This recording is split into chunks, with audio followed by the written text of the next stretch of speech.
Hi, my name is Dr. Sandra Rios, and today I will be talking about technical research, both primary and secondary research.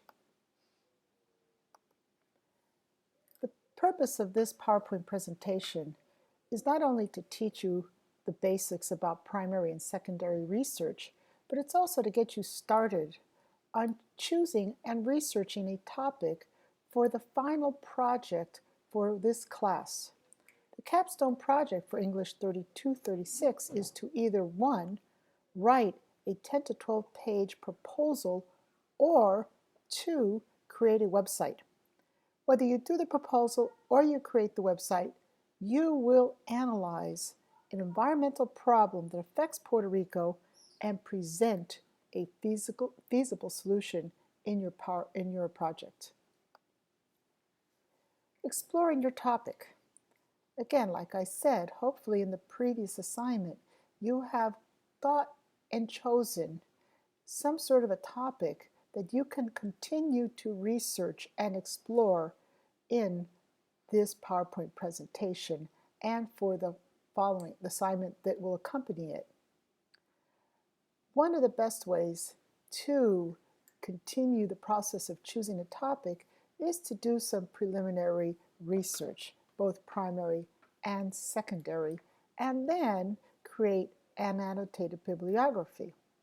So the final product of this PowerPoint presentation and of the assignment that accompanies it is to produce an annotated bibliography.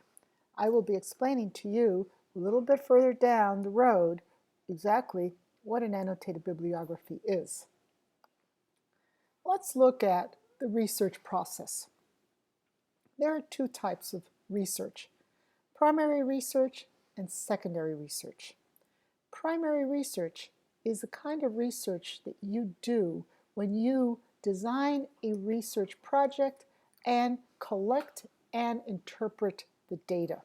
In other words, if you're conducting an interview, you go out or you send people out to interview. You gather all the data that you collect in the interviews, and then you analyze it and discuss it. You come to certain conclusions, or you make statements based on the research data that you gather. The same thing with surveys, laboratory work, field work, and personal observation. Secondary research basically has to do with looking at other people's primary research. Now, it's not always based on other people's primary research, but often it's based on other people's creative work. It could be essays or news stories they created. It can be different kinds of scientific or technical research. But whatever way you look at it, with secondary research, you're looking at what other people have done in a specific field and possibly using that research to develop your own primary research or come to conclusions about a specific topic or situation. I will be looking at the different kinds of primary research that you can do in order to gather data. So for instance, interviewing, which is a very common type of primary research, often involves face-to-face interviews. It can be walking up to people and asking them a series of questions. It can be conducting telephone interviews. It could be sending out emails and asking people to fill out a questionnaire or a form. And it can even involve chats or messaging. If you're interested in doing any kind of interviewing, you can always go to the Purdue OWL website, the online writing website for Purdue University, and I provided you with the URL below.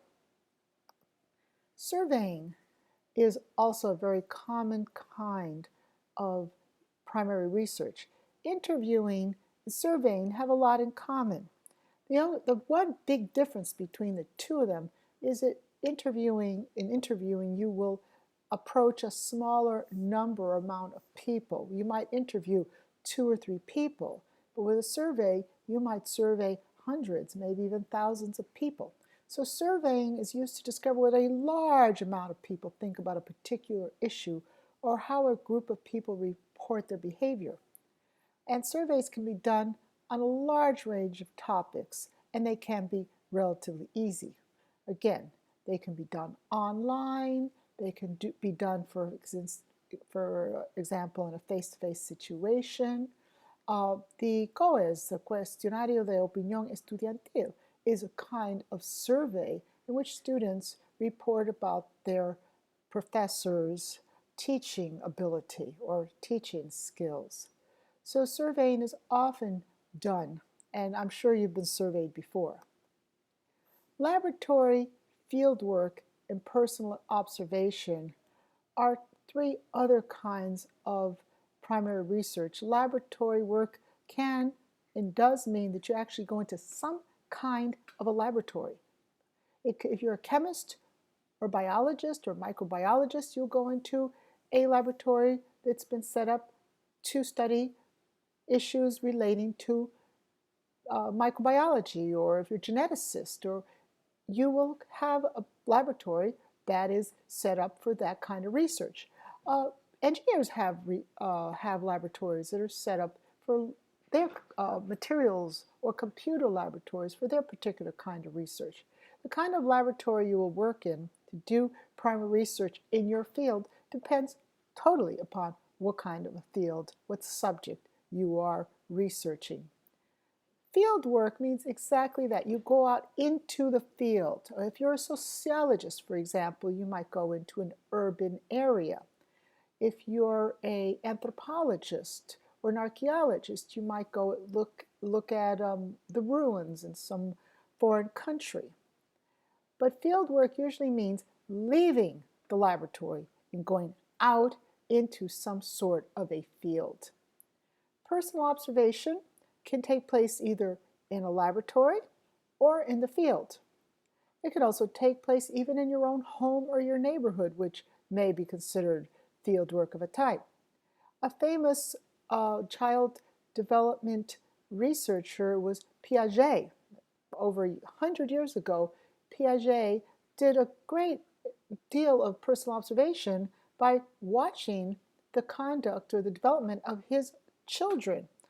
And based on his observation of his children's development, childhood development, he developed a set of observations or theories that still are used today when describing child development. All of the primary forms of observation or fieldwork or research involve gathering data, interpreting the data, and presenting the results to an audience. Secondary research is what you will do when you want to look at somebody else's primary research. We can find secondary research in bibliographies, which are lists of books, periodical indexes, which are collections of magazines and journals, newspaper indexes, which are collections of titles of different types of newspapers, books, journals, newspapers, reference books, graduate theses and dissertations, and government reports. The first three, bibliographies and the indexes, gather together information about books, journals, and newspapers. And they're valuable forms of information. Nowadays, our bibliographies and indexes are online, and many times journal articles, newspaper articles, and other kinds of information are also available on the internet. But remember that as a researcher in an academic or a professional situation, you probably are going to want to look at scholarly or professional sources of information. Looking at Glamour magazine or looking at Sports Illustrated is not the same thing as looking at Nature or the journal, the TESOL journal, which are magazines or journals for professionals. One of the most important tools that you can develop or use as a researcher at the University of Puerto Rico Mayagüez is the University of Puerto Rico's online website, or the portal of the University of Puerto Rico Mayagüez's library. Every year, the University of Puerto Rico spends millions of dollars in subscriptions for these databases and these websites. And it's a big pity that students don't use them more often. And I would like to therefore introduce you and present to you in the next slides some information or some examples about how you can go about using the University of Puerto Rico at Mayagüez's library, online catalogs and library.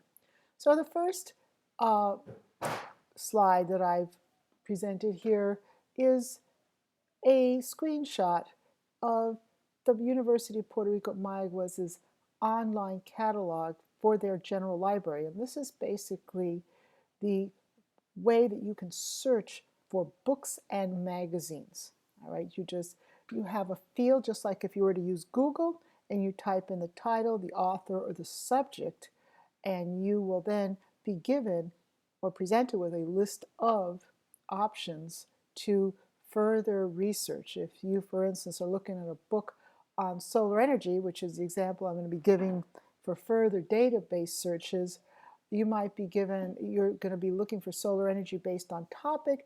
You might find 10 books that have to do with solar energy. In that case, you'll be given the call numbers, and you could go into the university's libraries, bookshelves, and find the books, check them out, take them home, and read them.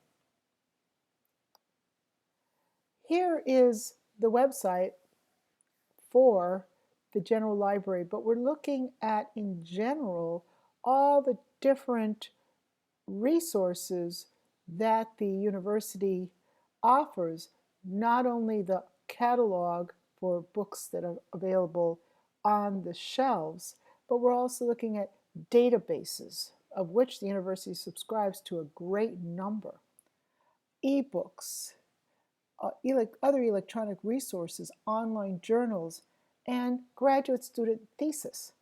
All right, you again can do a search for any topic that you want to by typing in either the title of a book, a journal article, an author, or a subject, just like you would do in Google.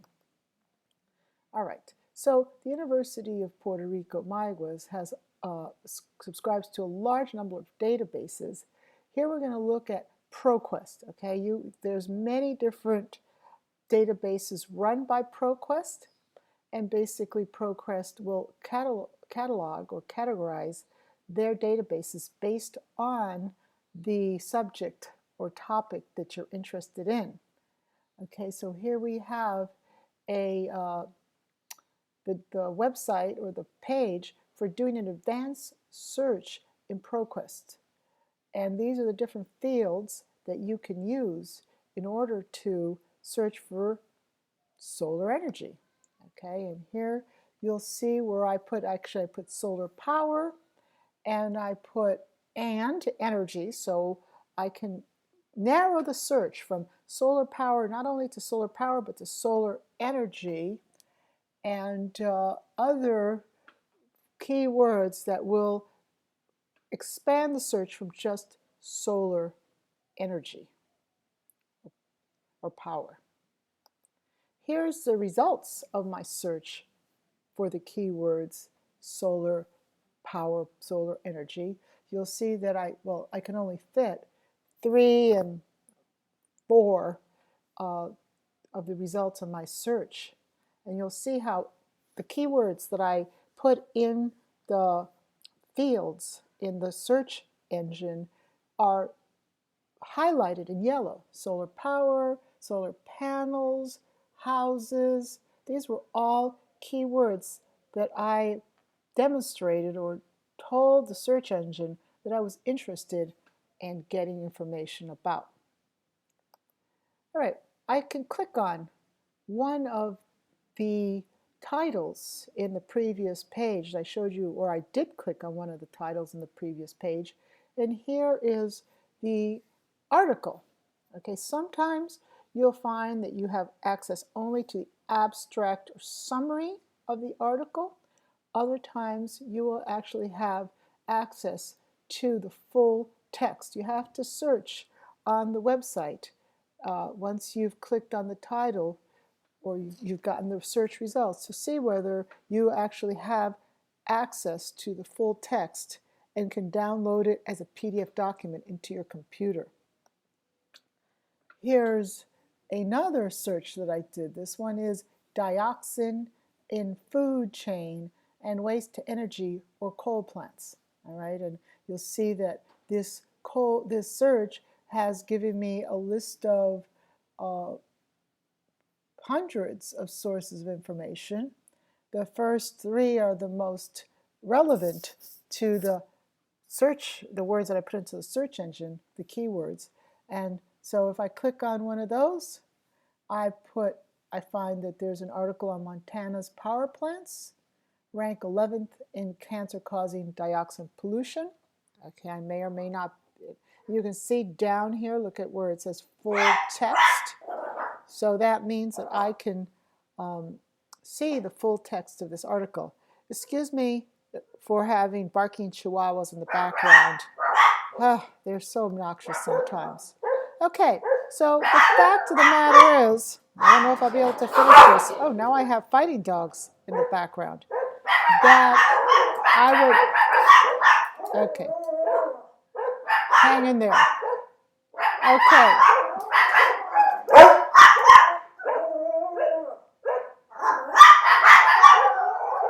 Oh my gosh. Okay, what I would like you to do is create an annotated bibliography. Please read about what an annotated bibliography is and why it's different from a regular bibliography.